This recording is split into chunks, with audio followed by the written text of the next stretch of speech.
Hi guys. तो ये video बनाते हुए मुझे बिल्कुल भी अच्छा नहीं लग रहा है, क्योंकि इसके पहले तक मैं आप लोगों के साथ शेयर कर रही थी कि हम लोग नागपुर में हैं। पापा एडमिट थे हॉस्पिटल में। थे, मैं इसलिए बोल रही हूँ क्योंकि अब मैं जो बताने वाली हूँ वो बहुत ही हार्ट ब्रेकिंग है, आप सभी के लिए भी और हमारे लिए तो ऑफ कोर्स। क्योंकि 1 डेढ़ महीने से हम लोग हॉस्पिटल में ही थे, जिसके व्लॉग्स आप लोगों ने देखे। मैं हॉस्पिटल में थी, कैसे रह रहे थे, क्या कर रहे थे, आपके साथ सब कुछ शेयर कर रही थी मैं। और मैं दिखा भी दूँगी, शेयर कर रही हूँ कि हम लोग कहाँ पर रुके हुए थे हॉस्पिटल में। एंड मैंने सोचा है कि मैं इस वीडियो में बिल्कुल रोऊँगी नहीं, बहुत हिम्मत रखनी पड़ेगी, क्योंकि मेरे हस्बैंड भी हैं जो अभी बिल्कुल टूटे हुए हैं, बहुत ज़्यादा परेशान हैं, बहुत ज़्यादा अंदर से ऐसा फ़ील, मतलब ना वो मतलब मुझे समझ में नहीं आ रहा कि वो अम, ऐसा रिएक्ट क्यों कर रहे हैं, कैसे कर रहे हैं, मैं उनको किस तरीके से समझाऊँ, आई रियली डोंट नो। सो मेरे जो ससुर जी हैं वो अब इस दुनिया में नहीं हैं। हम सबको चले गए छोड़ के 11 तारीख को, 11 अगस्त 2026। And I really don't know कि मैं क्या बोलूँ। बस मुझे ऐसा लगा कि मैं इतने दिनों से आप लोगों के साथ सब कुछ शेयर कर रही थी कि हम लोग ऐसे हैं, यहाँ रह रहे हैं, पापा कैसी कंडीशन में है, पापा अभी क्या इम्प्रूवमेंट है, क्या नहीं। हम लोगों को बहुत उम्मीद थी, एक मतलब उम्मीद से ही हम लोग वहाँ पे पापा के साथ रुके हुए थे, मेरे हस्बैंड भी, मैं भी, मेरी सासू माँ भी, कि पापा ठीक हो जाएँगे जल्दी, पापा घर जाएँगे हमारे साथ। बट अनफॉर्च्युनेटली ऐसा नहीं हो पाया और पापा हम सबको छोड़ के चले गए 11 तारीख को। एंड मुझे ऐसा लगा कि मेरी ये रिस्पॉन्सिबिलिटी बनती है कि मैं आप सबको भी ये जो हमारे घर में हादसा हुआ है ये आपको बताऊं, क्योंकि आप लोग भी इस पूरी जर्नी का एक पार्ट रहे हो। मुझे आपको पता है 11 जून 2025 को मेरी बहन भी हमको छोड़ के चली गई थी और पापा भी 11 तारीख को ही गए, 11 अगस्त को। मतलब मुझे ना ऐसा लग रहा है कि मेरे हस्बैंड और मेरी सासू माँ को मैं किस तरीके से समझाऊंगी। अभी तो पापा को आज 18 तारीख है और इतने दिनों से मेरे हस्बैंड के आंखों से एक आंसू भी नहीं आया है, एक सिंगल ड्रॉप उन्होंने अपने आंखों से नहीं गिराया है। और मैं जानती हूँ कि उनके दिल में उनका सिर्फ क्या क्या तूफान चल रहा है, मैं वो समझ सकती हूँ, क्योंकि मैं खुद भी इस फेज से गुजरी हूँ जब मेरे फादर चले गए थे हमें छोड़ के इस दुनिया से। तो मैं जानती हूँ कि उनके दिल में क्या चल रहा होगा, लेकिन मैंने अभी भी पापा जब हमारे यहाँ मतलब अभी पापा जब गए तब रो के अपनी बातें बोल के दिल हल्का कर लिया हम लोगों ने, मेरी सासू माँ भी। लेकिन इनकी आंखों से अभी तक एक एक सिंगल ड्रॉप नहीं गिरा है। पता नहीं उनके दिमाग में क्या चल रहा है, वो क्या सोच रहे हैं, और मुझे कुछ समझ में नहीं आ रहा कि मैं उनसे कैसे बात करूं। मैंने उनको कोशिश की पूछने की कि आप मेरे साथ शेयर करो, क्योंकि पापा से वो बहुत क्लोज थे, उनके पूरी फैमिली में सबसे ज़्यादा क्लोज मेरे हस्बैंड थे पापा से। वो बहुत प्यार करते थे अपने पापा को। मैं तो ये कहूँगी कि मम्मी से भी ज़्यादा पापा से क्लोज थे वो, क्योंकि पापा भी मेरे हस्बैंड को बहुत प्यार करते थे और मुझे भी। मतलब मैं तो ये कहूँगी कि इनकी पूरी फैमिली में इतने प्यारे इंसान और कोई नहीं है। पापा जितना अच्छा कोई नहीं था। तो मेरे हस्बैंड को मैं कैसे कैसे मतलब उनका दर्द हल्का करूँ, क्योंकि जब मेरे ऊपर ये समय बीता था, जब मेरी बहन ख़त्म हुई थी, जब मेरे पापा ख़त्म हुए थे, तो मैं तो रो ली थी, मतलब रो के दिल हल्का हो जाता है। दर्द हम थोड़ा-सा अपना यू नो कम तो नहीं कर सकते, लेकिन अपना जो हल्का कर सकते हैं, तो ये वैसा नहीं कर रहे हैं। अभी पापा मतलब जैसे जो जिस बैकग्राउंड से मतलब मैं आती हूँ, क्रिश्चियन फैमिली में, हमारे यहाँ पे 10वाँ 13वीं ये सब नहीं किया जाता है। लेकिन अभी मेरे ससुराल में ये मैंने पहली बार देखा है। हमारे यहाँ पे मतलब पहली बार मेरे ससुराल में ऐसा कोई हादसा हुआ, तो मैं देख रही हूँ कि अभी 10वाँ जो होता है वो करेंगे हम लोग। उसके बाद 13वीं भी रखी जाएगी। एंड मुझे नहीं पता कि इसमें क्या किया जाता है, क्या रिचुअल्स फॉलो किए जाते हैं। बस इतना पता है कि अभी 10वां जब पापा का किया जाएगा, तो उसमें मेरे हस्बैंड और इनके जो भाई हैं वो लोग जाएंगे। यहाँ पे हमारे यहाँ मुल्ताई में ताप्ती नदी है, वहां पर जाके पापा की अस्थियों को सिरा के आएंगे। मतलब मैं क्या बोलूं, इतने दिनों से हम लोग वहां पर थे और मैं बस ये सोच रही थी कि पापा कैसे भी ठीक हो जाए। लेकिन मेरे हस्बैंड पता है मुझे क्या बोल रहे थे कि प्रणु, पापा ठीक हो भी जाएंगे ना, तो वो जो दर्द में है, जो दुख वो झेल रहे हैं ना, वो दुख बहुत यू नो उनको उनको तड़पाएगा, उनको बहुत ज़्यादा तकलीफ देगा। एंड लिटरली पापा बहुत ज़्यादा तकलीफ में थे। पापा के लास्ट टाइम में पापा बहुत ज़्यादा तकलीफ में थे, हम लोग उनके साथ ही थे वहाँ पे। एंड मैंने देखा है कि उनके दोनों हाथ, दोनों पैर बहुत ज़्यादा सूज गए थे, और उसमें से हाथ पैरों में से पानी निकलने लगा था। प्रोटीन की कमी बताई थी हमें डॉक्टर ने। एंड पापा का इन्फेक्शन ठीक ही नहीं हो पाया। निमोनिया हुआ था उनको, वो ठीक ही नहीं हो पाया। एंड पापा चले गए 11 तारीख को। मेरी सासू माँ बहुत बहुत ज़्यादा परेशान है। एंड मैं समझ सकती हूँ, क्योंकि मेरी मम्मी को मैंने देखा है इस दर्द से गुजरते हुए। मैं खुद भी इस दर्द से गुजर चुकी हूँ। आई नो कि जब कोई अपना ऐसा जाता है हम लोगों को छोड़ के, तो कैसे कैसे फील होता है। सो यस, आई नो कि मम्मी मम्मी भी बहुत ज़्यादा परेशान है, और मम्मी की तबीयत भी अभी ख़राब हो गई थी। हम लोग कोशिश मतलब देखो क्या है ना कि हम इधर रहते हैं क्वार्टर्स में, और वहाँ पे मेरे जेठ जेठानी उन लोग रहते हैं। एंड वहाँ पे अभी मतलब ऐसा है कि बहुत सारे लोग हैं, दीदियाँ हैं इनकी, उनकी फैमिली है। तो वहाँ पे रुकने की ऐसी कोई जगह नहीं है। मेरी मम्मी भी आई हुई है। मेरी मम्मी तो वो हम लोग यहाँ पर है, बट मम्मी वहाँ से इधर नहीं आ सकती। हम उनको लेकर नहीं आ सकते। वहाँ पे घर में मतलब बहुत गीला है, ठंडा है, लेकिन घर छोड़ के नहीं जा सकते हैं, ऐसा बोला है हमको मम्मी ने।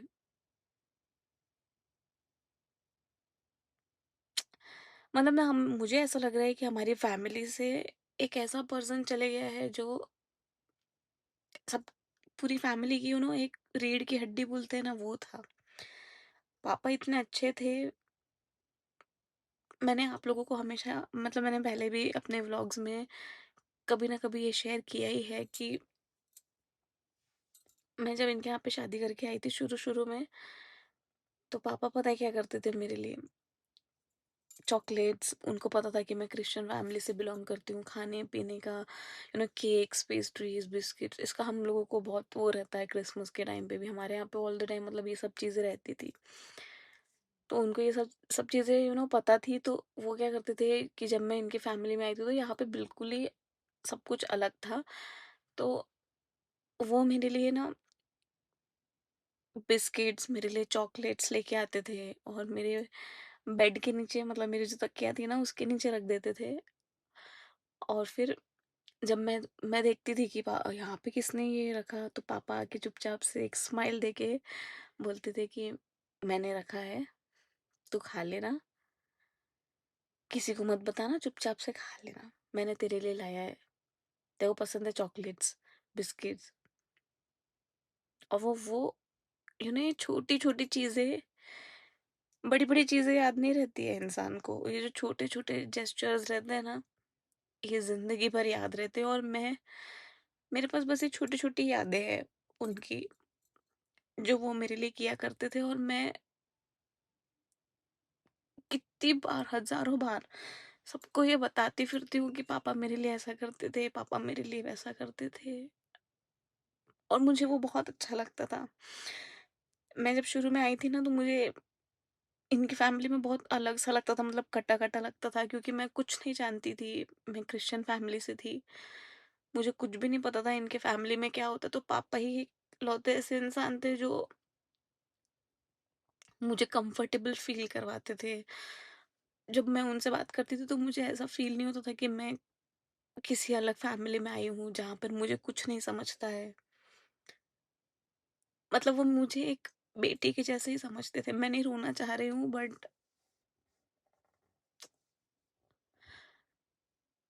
मतलब मुझे ये भी समझ में नहीं आता है कि मैं कैसे कैसे सँभालूँगी सबको। अभी ऐसा है कि सब लोग हैं, तो मम्मी का माइंड थोड़ा-सा इधर-उधर उनके अंदर डाइवर्टेड रहता है। हम लोग भी मतलब मतलब डोना रखना पड़ता है। ऐसे रिचुअल्स रहते हैं कि कोई इंसान अगर चले गया है, तो अभी मतलब कि जब इंसान चले जाता है, तो कुछ रिचुअल्स होते हैं जो फॉलो किए जा रहे हैं। जैसे कि डोना रखना, मतलब जिस समय पे मुझे ऐसा हमारे घर वालों ने, सासू माँ वगैरह ने बताया, जो फॉलो कर रही हूँ मैं भी। तो उसमें जिस समय पे पापा खाना खाया करते थे, जिस समय पे सुबह शाम खाना खाते थे, उसी समय पे वो पत्तल में, अभी लाइट भी पता नहीं क्यों बार बार बंद हो रहा है, तो उसी समय पे पापा के लिए खाना वगैरह एक दो पत्तल में पूरा बना के रखते हैं।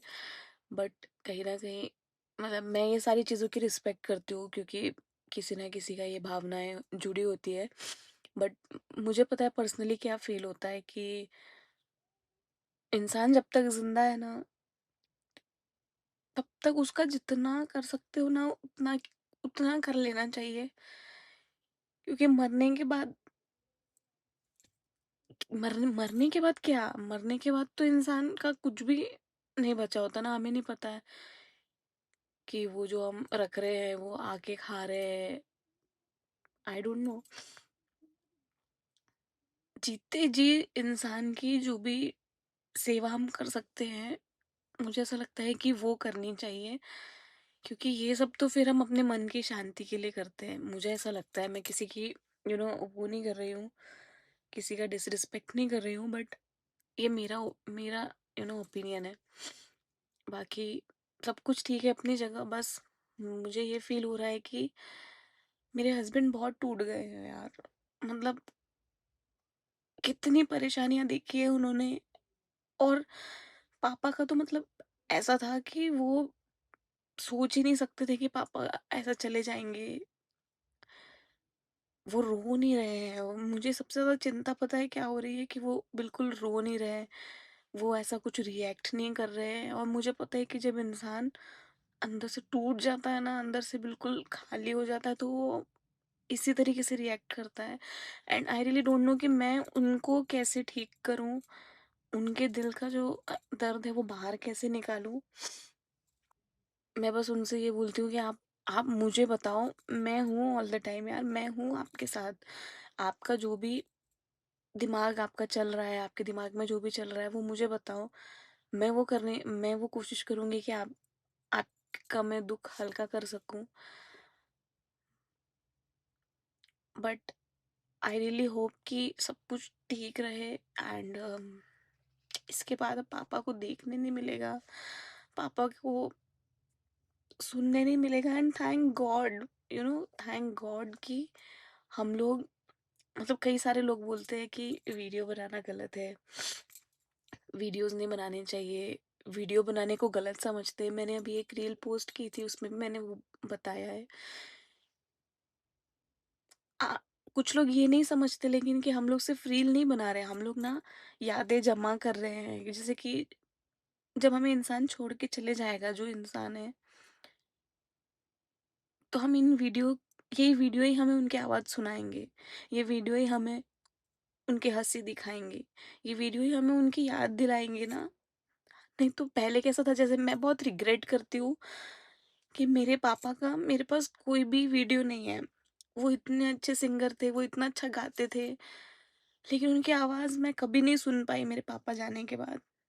एक वीडियो है बहुत पुराना, जिसमें मैं और मेरे पापा सिंगिंग कर रहे हैं, बस।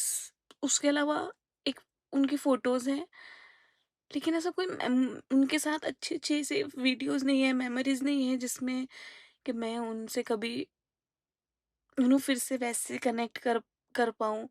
जैसे आज मेरे पास मेरे ससुर जी, उनके वीडियोज़ हैं, मेरे हस्बैंड वो कभी भी देख सकते हैं, मेरी सिम्मू की वीडियोज़ है, मैं वो कभी भी देखती हूँ। मुझे जब भी याद आती है उसकी, मैं वो वीडियो देख के बहुत बहुत रोती हूँ, कुछ वीडियोज़ देख के बहुत खुश होती हूँ।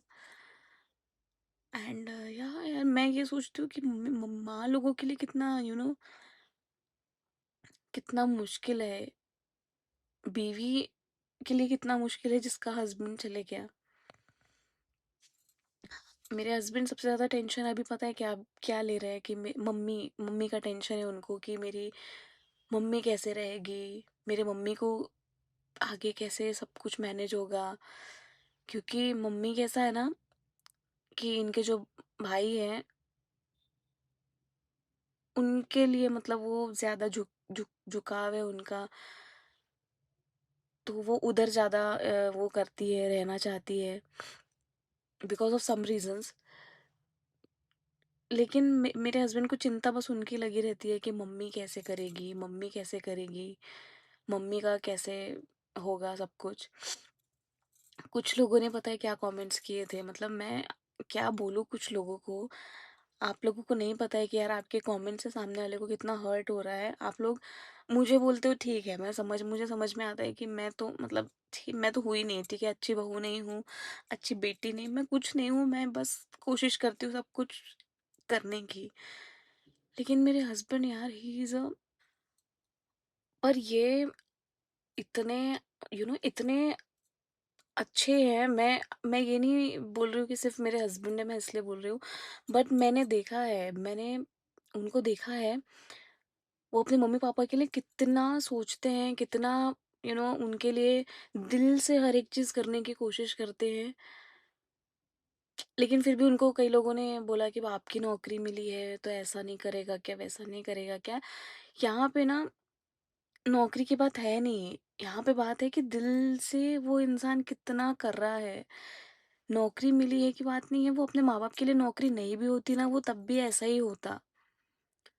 और मैंने देखा है कि वो अपने ऑफ़िस से छुट्टियाँ ले लेके अपने पापा के लिए कितनी वो वहाँ पे बैठे रहते थे कि बस मेरे पापा को ठीक हो जाना चाहिए, मेरे पापा ठीक हो जाना चाहिए। वो इस तरीके के इंसान है यार। मैं तो सोचती हूँ कि अगर मेरा बेटा हो ना तो वो भी इनके जैसा हो। अगर मुझे कभी बेटा हो तो वो इनके जैसा हो। क्योंकि ये एज़ अ पर्सन भी बहुत बहुत अच्छे हैं और मुझे ऐसा लगता है कि पापा को आज वो जहाँ पर भी है, पापा बहुत प्राउड फ़ील करेंगे इनके ऊपर कि धीरज पाटिल मेरा बेटा है। एंड वो करते थे हमेशा। जब हमने ये गाड़ी ली थी ना, अभी मेरे ससुर जी बहुत खुश थे क्योंकि वो हमेशा साइकिल चलाया करते थे, पता है? और जब इन्होंने ये गाड़ी ली थी, उनका एक सपना था कि मेरा बेटा ले गाड़ी। सो यस, मैं बस अब यही बोलना चाहूँगी कि हमारे घर में 22 तारीख को पापा का 10वां रखा गया है, एंड 23 तारीख को संडे के दिन 13वीं रखी गई है। सो जो भी आमला से है लोग, वो आना चाहे तो हमारे इस दुख में हमारे साथ शामिल हो सकते हैं। एंड बस यही दुख है, मुझे हमेशा पता है यही दुख रहेगा कि अब मेरे मेरे हस्बैंड के सिर के ऊपर से बाप का साया हट गया। ना मेरे पापा है अब, और ना मेरे हस्बैंड के पापा पापा है। और मैं, और ये हम बहुत बहुत इस चीज का गम गम रहेगा हम लोगों को। एंड या बस आप लोग से यही उम्मीद है कि आप लोग हमारे इस दुख में अम, हमारे हमारे साथ रहेंगे। एंड हम लोगों को प्लीज़, हमारी पूरी फैमिली को, मेरी सासू माँ को, हमारी पूरी फैमिली को अपनी दुआओं में याद रखना। और कुछ कुछ लोग ये भी बोल रहे होंगे कि अभी वीडियो बना रहा है, ये बनाया, ये बनाया, वो बनाया, लेकिन मुझे ऐसा लगा कि मेरी रिस्पॉन्सिबिलिटी है आप सबको ये बताना, क्योंकि मैं आप लोगों को फैमिली मानती हूँ। और मैं जब अपने सारी चीज़ें आपके साथ पापा थे तब भी शेयर कर रही थी। सो मैं अपने दुख में आप सबको शामिल करना चाहती थी, क्योंकि मैं आप सबको परिवार मानती हूँ। बस यही बताने के लिए मैं ये वीडियो बना रही थी। अब आई डोंट नो कि आगे कैसे होगा, क्या होगा, आप लोगों से मैं कब मिल पाऊँगी, बट यस, अभी के लिए तो यही है। बहुत हमारी फैमिली के ऊपर बहुत बड़ा दुःख है। मेरी सासू माँ को, मेरे हस्बैंड को और मुझे भी अपनी दुआओं में याद रखना। बस, थैंक यू सो मच हमेशा सपोर्ट करने के लिए, साथ रहने के लिए। Love you all.